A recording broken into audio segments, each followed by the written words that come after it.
un producto del Vicerrectorado de Investigación e Innovación de la Universidad de Cuenca.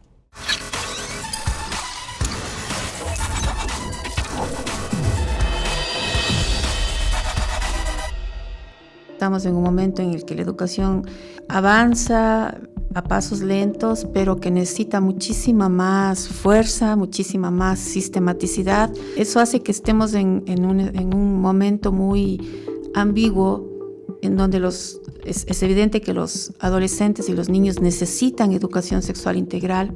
Y por otro lado, hay como un desencuentro entre lo que se intentaría trabajar en educación sexual en sistemas educativos formales con lo que pasa en educación sexual en sistemas educativos informales. Los niños, niñas y adolescentes se educan por los medios sociales, por amigos, por páginas web, que si bien cuentan con información, no cuentan con directrices y orientaciones para ir encaminando de la mejor manera, y van a seguir ocurriendo porque la educación sexual es una necesidad.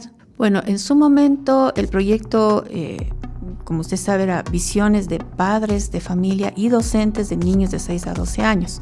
Está demostrado no solo en Ecuador, a nivel regional, que hay como un desencuentro entre la educación sexual de la familia y la de la escuela.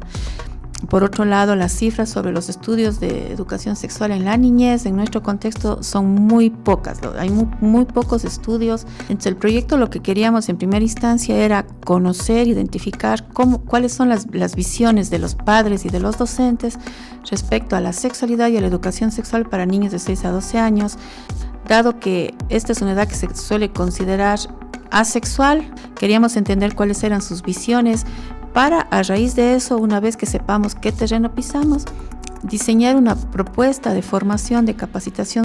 Esta propuesta de capacitación, si bien se basaba en los hallazgos de la primera fase de investigación, tenía como característica principal hacer que la gente se reconozca como seres sexuados y reconozca la sexualidad como un componente esencial de la vida y del bienestar humano.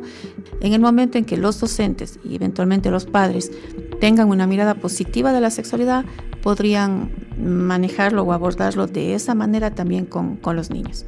Bueno, el diseño de la investigación, para tener como un grupo en el que podamos tener acceso, fue previsto con las escuelas de práctica. Todas aceptaron la invitación a participar, participaron grupos focales que fueron realizados en las mismas escuelas, y luego cada docente se comprometió a enviar un cuestionario a los padres.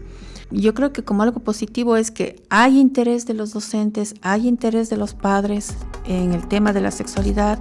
Hay como una conciencia de que es necesario abordar este tema con los niños que no lo habían pensado anteriormente, que no lo habían visto así, pero que el rato que ya discuten se dan cuenta que sí, que es muy necesaria la educación sexual para niños y niñas y adolescentes. Eso es el punto bueno.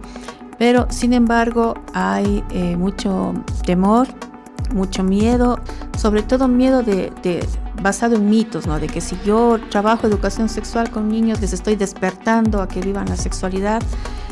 Es un mito, porque ellos ya viven la sexualidad, solamente que sin educación la están viviendo quizás por un camino más oscuro. También que hay como una perspectiva un tanto negativa de la sexualidad porque está muy asociada al riesgo. Cuando pensaban ellos en sus hijos adolescentes, sí miraban a la sexualidad como un abanico más amplio, pero en el caso de la niñez, la única preocupación en términos de educación sexual era el riesgo, prevención de riesgo, evitar peligros.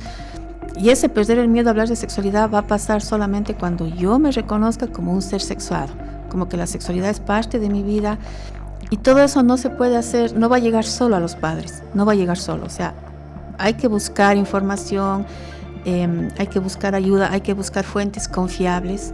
En nuestro caso, la intención era formarles a ellos para que ellos luego puedan hacer tallercitos con los padres y que puedan aplicar ciertas actividades con sus niños en el aula.